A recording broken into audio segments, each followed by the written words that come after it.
Good morning, everyone. We're continuing here in the words of the Rambam, Hilchos Deos Perek Daled, the 4th chapter. Ois Yud, we're in the 10th letter today, and we are speaking about the Rambam's dietary plan to keep us healthy, sound mind, sound body, so we can serve HaKadosh Baruch Hu to the best of our abilities. Says the Rambam, V'yesh ma'cholos shein royim be'ein kama elu. There are certain foods that are harmful, but not as bad as the ones that we were speaking about yesterday. V'heim oiv hamayim, they're waterfowl. I'm not exactly sure what that is. Maybe duck. Ubnei yoina, young pigeons, aktanim. V'atamarim, also v'atamarim, which are dates. V'lechem, and bread, kolui, bread that is roasted. B'shemen or lechem, in oil. Lechem shenilush b'shemen, or bread that is kneaded together with oil. B'shemen v'hasailes shenipu oisa kol tzarkai, or you have flour that was sifted so much that there's no bran that is left. That's probably would be the white flour that we have today, not unlike the wheat flour or spelt flour that you can get that still has the bran in it. Shenibu called sarko actually nishar bareach morsan, like we said, there's no bran left. V'atzir v'amorios, so too fish brine and pickled fish oils.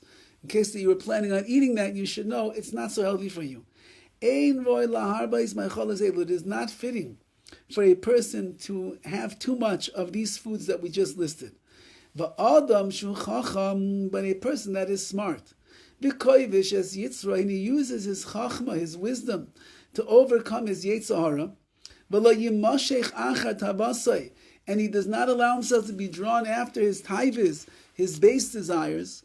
V'lo yoichal min aniskarim klum, he doesn't eat anything of the foods that we mentioned. Ella im nitzrach lem l'rafua, unless he needs them for some kind of medicinal purposes. Says the Rambam, hareze gibor, that is a gibor, that is a strong individual, meaning the more that you're able to subdue your taivas and your desires, in case you had a lot of desire for pickled fish oil. But what he's saying over here is apparently these foods taste good. The waterfowl, the young pigeons, dates, bread that is roasted in oil or kneaded in oil, they have a good geschmack taste to them. And you might want them, but the Rambam is saying they're not healthy for you. Certainly not on a regular basis. If you need them for medicinal purposes, says the Rambam, it's okay. So if you are strong enough and you're able to overcome your desires for these things, you then will be considered a gibor. You are the truly strong man. Yud Aleph, number 11. La'olam yimne adam atzma miperes yilonais. Says the Rambam, a very interesting thing. And again, you'll have to see how this applies to modern day knowledge and medicine and health. A person should always hold themselves back from eating fruits of the tree. But you should not increase them. V'afilu yaveshin, even if they're dried, meaning dried fruits, you might have thought were going to be better for you, but no. All the more so if they're fresh. Says the Rambam, do not eat the fruits of the tree. Aval koidim sheis bashlu kol tzarkon. How when they're not ripe yet, you should know, if you'd bite into an apple that's not ripe, it's like a sword to the body. A sword, it hurts. It's very bad for the intestines. And so too chruv, carobs, are always bad for the body.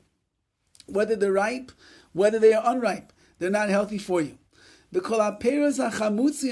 So too any fruits that are pickled are also bad. You should only eat a little bit of them in the summertime, and when it is hot outside. And now he says like this, however, figs, grapes, and olives, they're always good. Whether they are fresh, whether they are dried. A person will be allowed to eat as much as he wants of these three things: dates, grapes, and almonds. Nevertheless, still, you should not be eating them constantly, even though they are the healthy fruits that a person is allowed to eat. And we'll just conclude over here with number 12 today. Hadavash, honey, v'hayayin, and wine. Ra l'ktanim is bad for young, for the children. B'yafel is again, but it's good for elderly people. V'kol shekain b'yimaysa geshama, all the more so in the winter. Wine and honey is going to be very good. You should know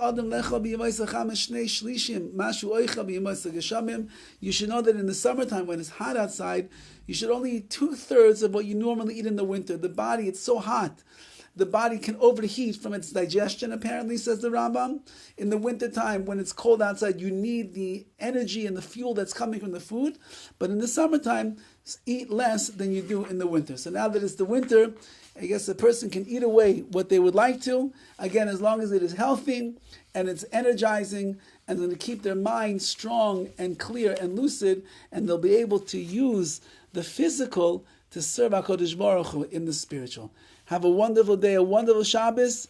Don't eat too much and eat the right things, because even on Shabbos, there's no reason to walk around with stomach aches and feeling bad for ourselves that we ate too much. We still have to eat in the right way so that we should be able to daven properly and learn properly and sing properly and spend Shabbos in a way that is a nachas ruach liyotzrei. All the best.